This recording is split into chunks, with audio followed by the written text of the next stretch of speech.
अपने सब सुन रहल छी भावना रिकॉर्डिंग स्टूडियो की शानदार प्रस्तुति।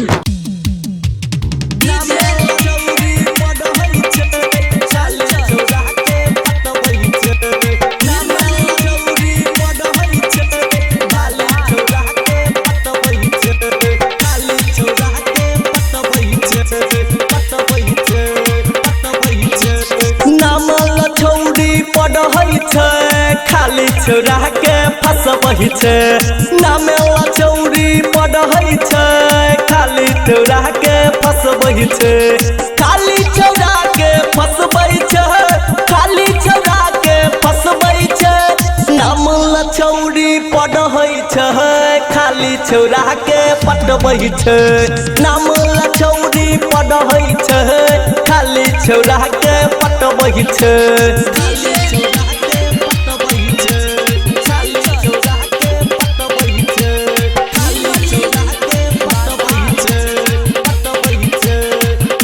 घर से निकले छे लके किताब रे लके किताब रास्ते से छौरी होय छे फरार रे होय छे फरार घर से निकले छे लके किताब रास्ते से छौरी होय छे फरार स्कूल कहियो नहीं आबै छे कोचिंग कहियो नहीं आबै छे नामेला छौरी पढ़ई छे खाली छोरा के फसबही छे नामेला चौरी पढ़ई छे खाली छोरा के फसबही छे खाली छोरा के पटबही छे पटबही छे।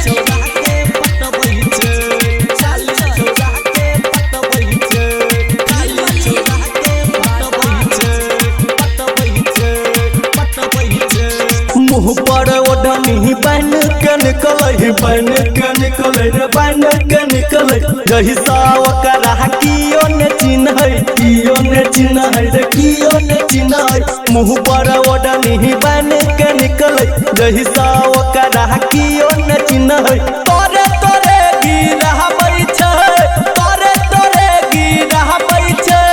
नामेला चौरी पढ़ई छे खाली छोरा के पटबही छे नामेला चौरी पढ़ई छे खाली छोरा के पटबही छे नामेला चौरी पढ़ई छे खाली छोरा के पटबही छे।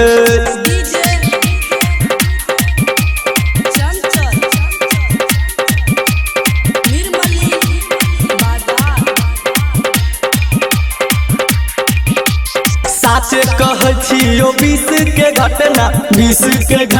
रे 20 के घटना पढ़े छले विक्रम संगे छौरी रे सपना साचे कहै छियो 20 के घटना पढ़े छले पवन संगे छौरी रे सपना रामा शंकर सच कहै छौ नामेला चौरी पढ़ई छे खाली छोरा के फसबही छे नामेला चौरी पढ़ई छे खाली छोरा के पटबही छे नामेला चौरी पढ़ई छे खाली छोरा के पटबही छे।